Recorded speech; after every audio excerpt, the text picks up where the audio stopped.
அன்னைக்கு ஒரு நாள் கன்னியாகுமரி போயிருந்தப்ப இந்த வீட்டை தான் நான் ரொம்ப நேரமா தேடிட்டு இருந்தேன். ஏன்னா இந்த வீட்டுல ஒரு பாட்டியும் தாத்தாவும் இருக்காங்க. அவங்க வெறும் 50 ரூபாய்க்கு ஃபுல் மீல்ஸ் கொடுக்குறாங்களாங்க. வேற வீட்டை கண்டுபிடிச்சு உள்ள போய் பார்த்தா பாட்டி சமையல் பண்ணிக்கிட்டு இருந்தாங்க. இங்க எல்லாமே இந்த மாதிரி விறகடுப்பு சமையல் தான் நேச்சுரலா பண்றாங்க. பாட்டி சாப்பாடு எவ்வளவு நேரத்துல ரெடி ஆகும் அப்படின்னு கேட்டா, தம்பி கரெக்டான நேரத்துல தான் வந்திருக்கீங்க, சோறுலாம் வடிச்சாச்சு, போய் உட்காருங்க அப்படின்னாங்க. சரின்னு சொல்லிட்டு நானும் போயிட்டு டேபிள பிடிச்சி உட்காந்தாச்சு.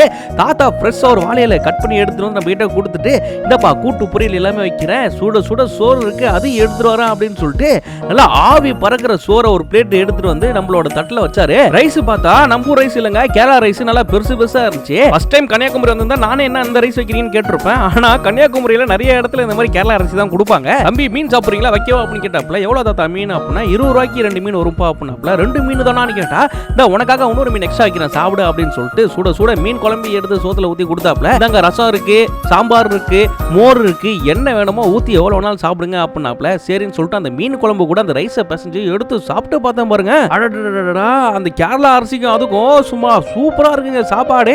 அவர் தொட்டுக்கா கொடுத்த மீன் இருக்குல்ல, அது மசாலாலாம் போட்டு வேற லெவலு. நான் கூட 20 ரூபாய் மீன் மட்டமா தான் இருக்கும்னு நினைச்சேன். ஆனா டேஸ்ட் அந்த மாதிரி இருக்குங்க. கண்டிப்பா 50 ரூபாய்க்கு இந்த மாதிரி மீல்ஸ் கொடுத்தா தாத்தா கட்டுப்படி ஆகாது. என்ன இது கணக்கில் கொடுக்குறாருன்னே தெரியல. ஃபைனலா தாத்தா கொடுத்த அந்த மோரை எடுத்து ஒரு சிப்பு அடிச்சு பார்த்தேன் பாருங்க. நல்லா புளிக்க வச்சு சும்மா பவரா இருந்துச்சுங்க.